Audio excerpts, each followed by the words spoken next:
Hey there, this is Kathy with Gyroscope Farm and the Traveling Homesteader.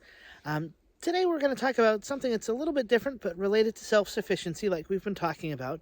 Um, Overall, self-sufficiency has been 5 areas that I've been talking about: food storage, finances, education, emergency preparedness, gardening, and CSAs. CSAs being community-supported agriculture. And when push comes to shove, they're all kind of intermingled, I think. And so that's why we kind of try to talk about them a little bit together at times. But something that's been on my mind as the last couple of weeks came about via a Facebook page I belong to. And there was a woman that posted that she had, after paying all her bills, about $22 left to pay for groceries to basically feed her family of 4 for the next 2 weeks. Now, I don't know this woman. I don't know where she lives. I'm not sure of what her whole situation is, but that has stuck with me. And I've been thinking about, how do you pay for groceries for a family of 4 on that small a budget? And so today we're going to be talking about that a little bit and how I know I plan for those sorts of things. And so hopefully this will help give you guys some ideas too about how to kind of get through those tight times when you kind of don't know what else to do. So some of the things that we can consider when we're talking about our finances and kind of when we find ourselves on a tight budget, like the woman I talked about, come to find out, she ended up having some meat set aside. She had some things in her pantry that were able to help her out, but she still was trying to find out ideas on how to help herself feed her family of 4 in 2 weeks. And sometimes when we get in those binds, all of a sudden, maybe it's because we have a bill that came due all of a sudden, or we had a problem with our car that we didn't expect.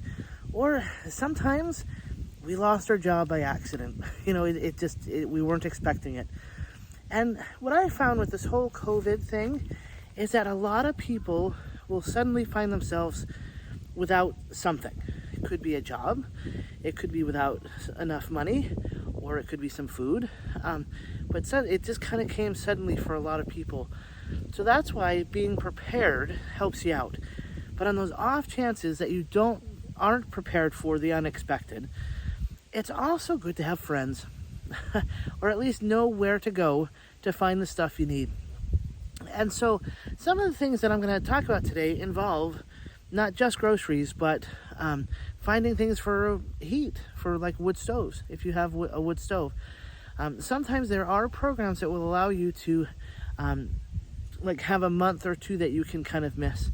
So if you ever are having a problem with finances and you're just not sure how the money's going to go, talk to your electric company. Sometimes they'll have a forgiveness time or a forgiveness period for people who are in need on an emergency basis.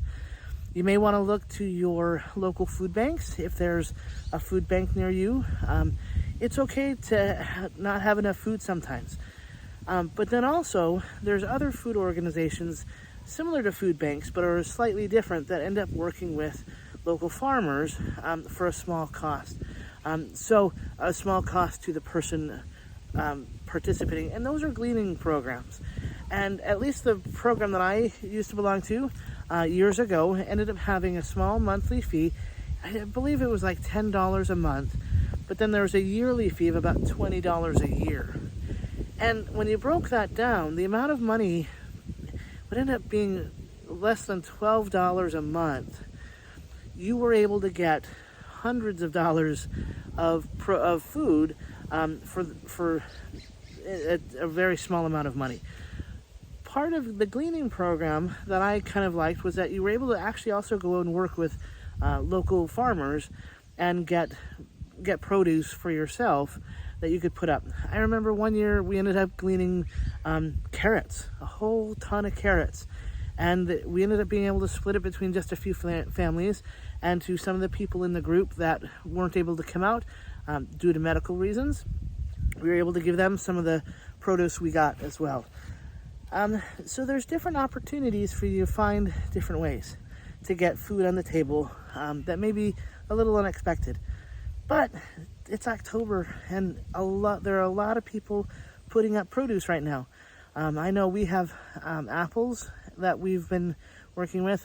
You've seen in some of my past videos that we have made grape juice. We've done canned peaches. We've done tomato sauce. So these are all things that are coming along right now for people to put up. And sometimes people don't know what to do with their extras. So if you have a neighbor or a friend that has a garden, you can say, hey, can I exchange some, I don't know, something. Maybe I'll do an oil change on your car for a basket of produce or something along those lines. You can do some service exchange. And that's another thing that I find very important, is to have some service related skill that you can trade if you need. So being able to work on a car, or give haircuts, or clean homes, or a whole variety of things you can do as an exchange. And that way you can ensure that your services have an accommodation for somebody else's product, or vice versa. If you happen to make soaps, say, and you are in need of some meat, maybe you can exchange X amount of soaps for X amount of meat for a similar price point. That could be another option for you. Something else that you can look into is couponing. Now, for me, that's been a little bit of a hit and miss item. Sometimes it works out for me, sometimes it doesn't. But you can also, along those lines, look to your local stores, wherever they might be, and find what's on sale. Usually, most products will have a 3-month cycle. So they'll be on sale every 3 months or so. And so if you find that there's something you enjoy more than other things, if there's a particular type of, I don't know, peanut butter, what peanut butter I do use, I end up liking more of the chunky style. And so I'll try to get that on sale when it goes on sale. But I don't eat enough of it for like peanut butter and jelly sandwiches. I happen to use it in things like a pad thai recipe that I make. So that leads me to another thing to kind of go into, is recipes. So I found that when I'm really tight at the end of the month, I just look to my recipe book, and I have a little 3x5 card holder that I've put recipes in. And what I do is I'll just find different recipes online that I like and are cheap. But I've also learned to find different recipes from different countries that I've been exposed to. For example, I used to teach English as a second language. And one of the first places I taught at was at Oregon State University, where they had a high Middle Eastern and Chinese population who came into the school at the time. And I wanted to learn more about those cultures. And so the Middle Eastern students were always wanting to eat. And so they were willing to share their foods and show me how they cooked. And I was able to learn some of their recipes and just find some things that actually were rather cheap. And so that's the cool part, is that if you're on a budget, don't just stick to the culture you know. In my case, I'm originally from Connecticut, and so I don't necessarily always have, New England meals for dinner. I'll have other things, and it can help bring the cost of my food bill down. So I have one curry recipe that I ended up learning how to make through a man that I knew from India, and it simply is a pound of hamburger meat, 1 pound of frozen peas, and an onion. That's all. And then I just add the curry that it's of my choice, the curry powder that I have, that happens to come from a Middle Eastern store in Corvallis, Oregon, where I taught. Mix it up, and I can put it over rice. I can put it over potatoes, and it lasts me several meals, 4 or 5, maybe even 6 meals. So if you think about it that way, that you have different items to choose from on a small budget, it can really help you out. So with that in mind, I'm going to show you some things that you can look into yourself and hopefully find some good choices to make for setting up yourself in tight times. So just as a little bit of an FYI, I'm going to show you how I make my curry. That's a simple, easy, budget-friendly meal that you can serve for a variety of occasions, and actually helps you feel like you're kind of going out to dinner. And this option you can actually serve over rice, like I'm going to make it, or you can serve it over potatoes, or in a variety of ways to help it kind of be different. For this quick recipe, all you really need are the peas, some salt, some oil. You could use the extra virgin olive oil or another type. I happen to use this Madras curry powder that I got at a local Middle Eastern store, a pound of fresh ground beef, and then just one onion. And that's it for this curry. And I'll show you here in a second just how to take care of it to make it really tasty over rice or potatoes. So I've set my rice cooker with rice in it that I've rinsed, and then put the appropriate amount of water to rice in it. And that's going to cook while I come over and saute my onions. So having cut my onions, I'm going to come over to my warm oil, and I'm just going to put it right in the pot. For this curry, I'm simply going to saute the onions in my Instapot. You can do this in a regular pan as well, and just wait until they become more transparent. So I'll be adding this times 2, so it's about 2 tablespoons of curry powder to my onions. And now that I've done this, it'll end up being, I'll be able to bloom my curry powder a little bit, which is going to help it taste a little bit better. So as I mix it into my onions, it does get a little bit dry, but that's okay. We'll be adding actually a little bit of water later on, and with the fat from the hamburger, it'll work out just fine. So once this is bloomed, and it's actually starting to smell really good now, I'll let it sit and perk together for a little bit, and that's actually helped cover up a little bit of the onions that I accidentally burned. By having it bloom this way, it helps cover up a lot of the mistakes we can make. Next, I'm adding the hamburger, and just by taking it out of tray like this, it'll just go right in, and we'll nice sizzling sounds, which is kind of nice. After we get it in there, we're going to break it up, just have it mixed in appropriately, and have it cook evenly. Once we get it all cooked in and mixed, we'll see what happens next. You can see how as the hamburger is cooking down, but there's not all this nice extra juice in here with the steam. And that's actually coming together to help with a nice flavor from the curry and the onions. And by cooking down the onions first, it helps give it a different flavor. If you did the curry first in the oil, then the onions, it would taste a little bit different. But now that you've had the onions cooked down, then added the curry, then added the hamburger, and are now stirring it and sauteing it, it allows it to come together with a different flavor than you may have otherwise had. And we're just going to let this cook down some more. And as it comes together, the last thing we're going to add are the peas. And those you want to keep frozen until the very end. And these are our peas. I just got a store brand peas that are frozen. So just plunk it in here and add a little salt to taste, and we'll be done. So believe it or not, my little timer on my Instapot has gone off.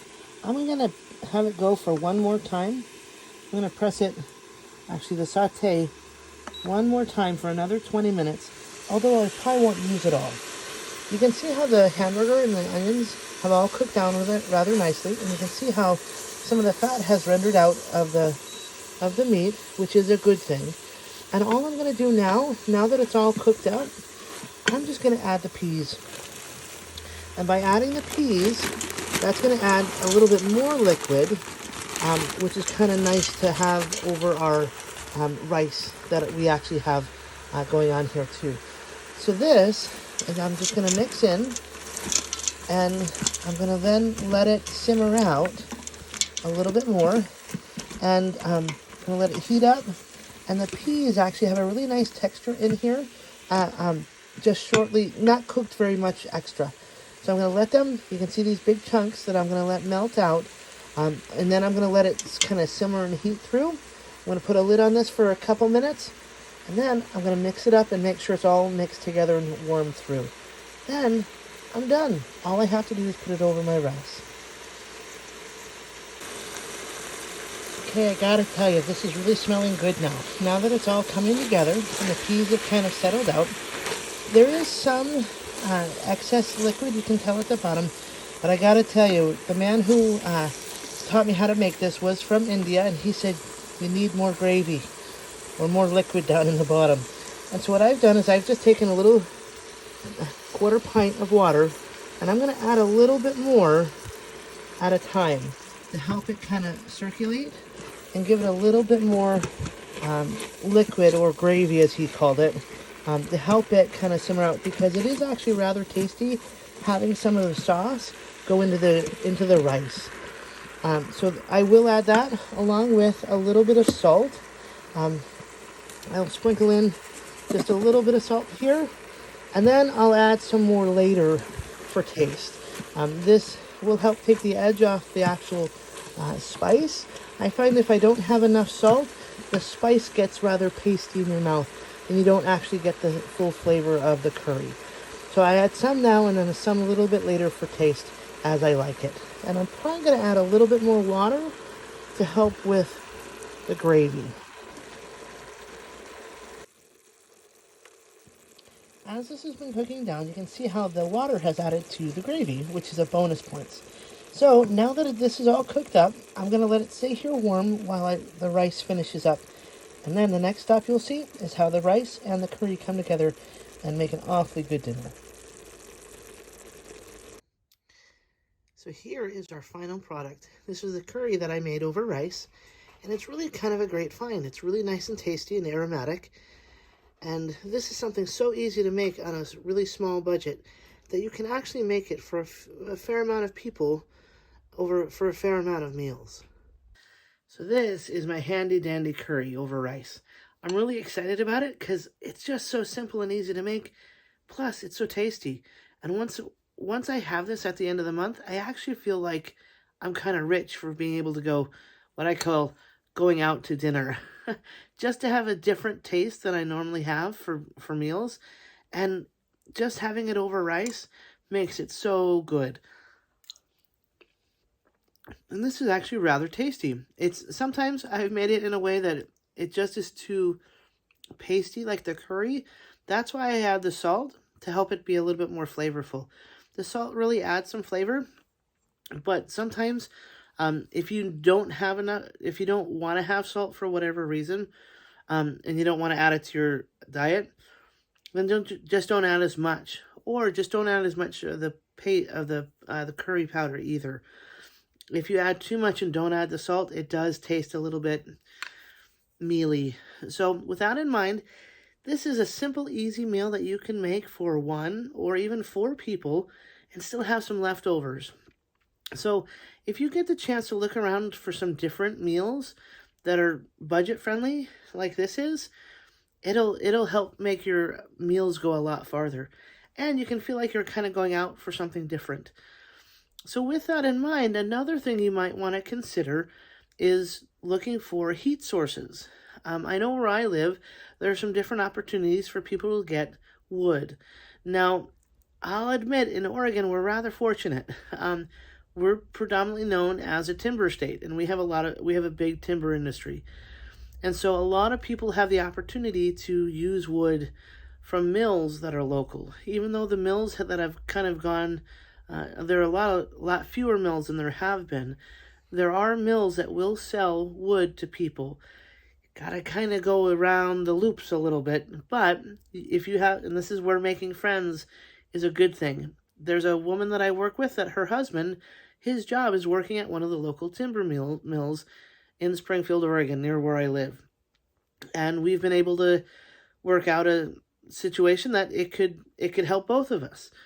And so I can get some wood, and he can get some some services that I can provide, and it kind of pans out. And making friends in that way, you can do an exchange that allows you to kind of go around the system. And it's not that the system's bad, but sometimes you just got to do for your family what you have to do for your family. So with that in mind, having friends in different capacities that have different jobs or different abilities helps you know who to go to when your times are tough. So like the woman that I spoke to in the beginning, I don't know her situation, so I don't know if she's coming into this winter that $22 a month for groceries for a 2-week grocery period is going to be her normal. I don't know if her husband or she has fewer hours at their job, and so that's why they're having that little, or if their money is going to go up after that. So, regardless of what your steady income is, like I mentioned before, we all will have some different low times. So, having the ability to know where to go when you have that low period will help you have some added security. So, this whole time of COVID is really kind of, I don't know about you, but has gotten me a little bit on edge. And I have to sit back and quiet myself and know that I have some resources that I can fall back on just by knowing people. And so with that in mind, I tend to kind of relax and not feel as like I'm needing to go out and get toilet paper or gas or whatever. And even though that the pandemic has affected a lot of things, including what's been kind of slowly but surely coming through the news now, are the shipping ports and the trucking lines all kind of being slowed or stopped because people aren't able to do their job for one reason or another. Now, I'm not here to place blame on anybody because there's a lot more to these situations than I think we all know and realize. But we have to be able to accommodate for ourselves, whether it's me, a single person, or like someone like the woman I spoke of who's a mother to two and a wife to her husband. So no matter where we are in the United States, no matter how big or small our family is, I think we're all feeling the need to kind of be prepared for what we know in our lives.